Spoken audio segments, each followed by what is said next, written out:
اعوذ باللہ من الشیطان الرجیم بسم اللہ الرحمن الرحیم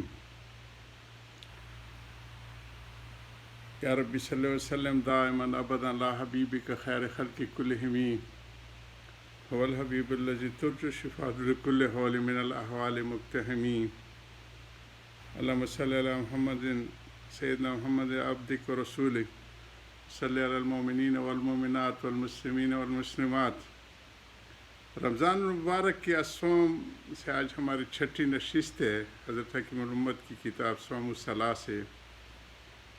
حضرت رمضان میں جو اجر بڑھا دیے جاتے اس کی تفصیل اور اس کی شرح فرما رہے ہیں کہ اللہ پاک بغیر حساب بھی دیتے ہیں، بے حساب بھی دیتے ہیں، اور ایک شعرے کو اجر بڑھاتے ہیں تو احد پہاڑ جتنا بھی دیتے ہیں، جتنا وہ دینے چاہیں وہ یعنی بے حد و حساب بھی دیتے ہیں۔ تو یہ ساری تفصیل آ رہی تھی، اور حضرت نے پھر فرمایا کہ ایک تو ہے کہ ان وعدوں اور وعیدوں کے اوپر نظر ہوتی ہے، تو یہ عام لوگوں کے لیے تو ٹھیک ہے، خواص جو ہے خواص کے لیے فقط رضا حق پیش نظر ہوتی ہے کہ وہ راضی ہو۔ ان وعد و وعیدوں کا تو ایک اپنا مقام ہے، اور یہ ان لوگ کی عام لوگ کی تسلی کے لیے بھی عمل کرنے کے لیے یہ ایک مقام رکھتی ہیں۔ دوسرا وہ ہے کہ وہ جو اللہ کے خاص الخاص بندے ہوتے ہیں وہ اس کے سامنے ہر وقت اپنی گردن جھکائے رکھتے ہیں کہ وہ راضی رہے، اور اس کی ناراضگی سے ہر وقت لرزاں ترساں رہتے ہیں۔ تو یہ اونچا مقام ہے۔ اور بعض لوگوں کا جو ایک روش ہوتی ہے کہ وہ ہر عمل کی لم اور کیسے اور اس کی جو ہے کس لیے ہے وہ اس کی اس میں لگے رہتے ہیں، ٹو میں لگے رہتے ہیں، اس میں حکمت کیا ہے۔ تو یہ روش خطرناک ہے، حضرت اس کو خطرناک فرما رہے ہیں، اور اس کے اوپر آج ہم پہنچے ہیں کہ یہ کئی حساب سے خطرناک ہے۔ اور پھر مثال دی کہ ایک تو ہوتے ہیں کہ ہاؤس جاب ڈاکٹر ہوتے ہیں، وہ اپنے سینئر سے پوچھتے رہتے، سوال کرتے رہتے، وہ مضر نہیں ہوتا۔ اور ایک ہوتے ہیں کہ پیشنٹ آیا اور ڈاکٹر سے پوچھا کہ یہ کیوں لکھی، اور گل بنفشہ حضرت کے ہربل میڈیسنس کی اس زمانے میں چیزیں تھی، اور اس کی اتنے ماشے کیوں ہیں، اور اس کی ڈوزز کے اوپر بات کرے تو وہی ڈاکٹر اس کو ڈانٹے گا، پہلے کو نہیں ڈانٹے گا، کیونکہ پہلا طالب علم ہے، وہ سیکھنے کے لیے سوال کر رہے، دوسرا جو ہے بس ایک خبط میں مبتلا ہے۔ تو یہ حضرت اس کی تفصیل بتا رہے ہیں کہ ایک تو ہے جو مقام رکھتے ہیں، جن کے مرتبے ہیں سوا ان کو سوا مشکل، ان کا ایک علیحدہ معاملہ ہوتا ہے۔ اور ایک ہوتے ہیں اناڑی کہ بس نہ خود کام کرتے نہ دوسروں کو کام کرنے دیتے، ان چکروں میں رہتے ہیں کہ اس کے پیچھے حکمت کیا ہے، اس کے پیچھے فلسفہ کیا ہے۔ میں تم عمل کرو، جب موقع آ جائے گی، اس مقام پہ پہنچ جائے گی تو حکمتیں بھی واضح ہو جائیں گی۔ تو حضرت اس تک ہم پہنچے تھے۔ مجھے ایک حکایت یاد آئی، یہ 97 PDF فائل کا صفحے پہ ہیں۔ حضرت گنگوئی ایک مرتبہ قصبہ رامپور جاتے ہوئے موضع اسلام نگر میں تشریف لائے۔ ایک خان صاحب ایک جگہ کے رئیس اس مکان میں ٹھہرے ہوئے تھے، ان کو خیال ہوا کہ مولوی صاحب تنہا ہیں، ان سے باتیں کرنا چاہیے۔ اب باتیں کریں تو کیا کریں، اس لیے کہ ہر شخص سے وہی باتیں کی جاتی جو اس کے مزاج اس کا ہو، اس کے حساب سے وہ کرے۔ تو جو فن کا ماہر ہو یا اس فن کو جاننے والا، وہ تو اس فن کے حساب سے کرے گا، اناڑی کیا باتیں کرے گا۔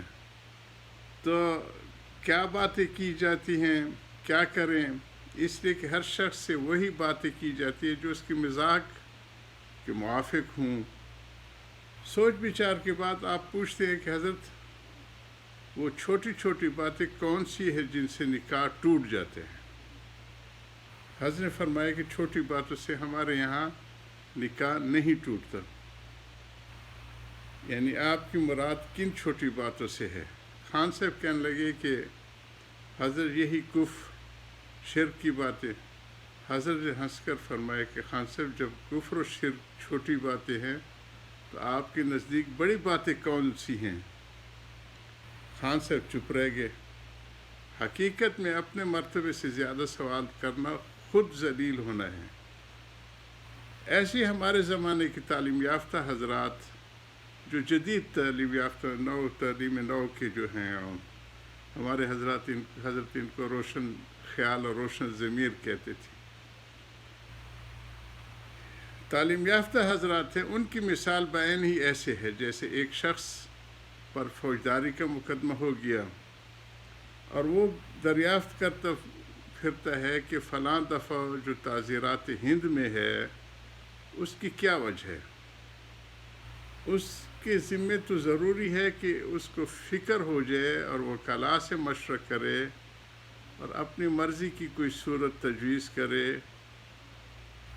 افسوس ہے کہ ہمارے اوپر ہزاروں مقدمے فوجداری کے قائم ہیں اللہ کی عدالت میں، لیکن ہم کو تنبیہ نہیں ہے. یعنی اکثر جو لوگ آتے کہتے ہیں پتہ نہیں ہم سے کیا خطا ہوئی، یعنی سر سے پاؤں تک خطاؤں میں مبتلا ہے اور پوچھتی ہے کہ پتہ نہیں اپنے کو اتنا پاک سمجھ رہے. حضرت وہی فرما رہے ہیں کہ ہزاروں مقدمے فوجداری کے قائم ہیں لیکن ہم کو تنبیہ نہیں ہے، پتہ نہیں ہے کہ کیا کیا ہے. ہم کو تو یہ ضروری تھا کہ قوانین دریافت کرتے اور اپنی گل و خلاصی کی کوئی تدبیر نکالتے. ہم اس کے پیچھے پڑ گئے کہ اس کی کیا وجہ ہے اور اس کی کیا وجہ ہے. یہ سخت مضر ہے، اس لیے کہ وہ کہ دو حال سے خالی نہیں، یا حکم و علل کچھ سمجھ میں آ گئے یا نہیں. اگر سمجھ میں نہ آئے تب تو یہ ضرور ہوگا کہ امتثال کو مبنی کیا تھا، کس کے اوپر یہ حکم قائم کیے، فہم پر، اور فہم ہوا نہیں، اس لیے احکام پر عمل ہی نہ کرے گا. یعنی جب اس کو حکمت سمجھ نہیں آئے گی کسی کی تو وہ پھر حکم پہ عمل نہیں کرے گا اور ان کو لغو سمجھے گا. کہ جیسے آج کل بہت سے ہمارے نوجوان مذہب کی پابندی صرف قومیت کے لحاظ سے کرتے ہیں، احکام الہی کی عظمت، کچھ عظمت ان کے قلوب میں نہیں. بلکہ اس قسم کے سوالات کرنا یہ خود دلیل اس کی عظمت اس کی ہے کہ عظمت نہیں ہے ان کے دلوں میں. قومی، ملی، علاقائی یہ تو ہیں، لیکن اللہ سبحانہ تعالیٰ کی احکام کی عظمت دل میں نہیں. دیکھو گورنمنٹ کے احکام کی چونکہ دل میں عظمت ہے، اس لیے ان کی وجہ کبھی نہیں پوچھی جاتی. اگر کوئی پوچھتا بھی ہے تو یہ جواب ملتا ہے کہ میاں احمق، جو سرکاری حکم ہے، احمق ہو میرا احمق ہو، سرکاری حکم ہے، بس اتنا مان لو. یہاں علماء سے حکمتیں اور علتیں دریافت کی جاتی ہیں کہ روزے میں کیا حکمتیں ہیں اور نماز میں. میں بقسم کہتا ہوں کہ علماء جو جاننے کی چیزیں ہیں، کہ علماء جو جاننے کی چیزیں ہیں سب کچھ جانتے ہیں. اللہ پاک نے ان کو یہ مقام عطا کیا جو حکیم، جو علماء محقق ہیں. ایسے نہیں کہ بس دستر بندی کر لیے، ان سے مراد نہیں ہے حضرت کی. من جمع بینہما فقط محقق، ایسے علماء کہ وہ تفقہ بھی رکھتے ہوں، تصور بھی رکھتے ہوں، کسی بزرگ کے ہاں گھٹنے ٹیک کے نفس کی بھی تربیت کی، اور جمع بینہما دونوں ہو تو فقط تحقق. یہ ان کی طرف حضرت کی ہے، دستر بندی والوں کی نہیں فقط. میں بقسم کہتا ہوں کہ جو علماء حقانی ہیں، جو جاننے کی چیزیں ہیں سب کچھ جانتے ہیں. بہت سے احکام کی حکمت بھی جانتے ہو، علت بھی، وجہ بھی، مگر اس حکیم کی مثال ہے کہ جاہل مریض کو اس نے جھڑک دیا تھا کہ یہ تمہارا کیا کام ہے. اسی کو یاد رکھیں گے حضرت کی باتوں کو. آخر دعوانا الحمدللہ.